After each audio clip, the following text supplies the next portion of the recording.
সূরাতুল জুমারের 10 নম্বর আয়াতের মধ্যে আল্লাহ পাক জানিয়ে দিলেন, কুল ইয়া ইবাদিয়াল্লাযীনা আমানু তাকু রাব্বাকুম লিল্লাযীনা আহসানু ফিদ দুনিয়া হাসানাহ ওয়া আরদুল্লাহি ওয়াসিআহ ইন্নামা ইউওয়াফাস সাবিরুনা আজরাহুম বিগাইরি হিসাব।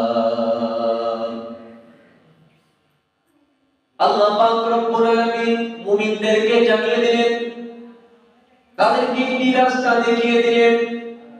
আল্লাহ পাক বলেন, বলুন হে ঈমানদারগণ, হে আমার বান্দারা, তোমরা আল্লাহকে ভয় করো।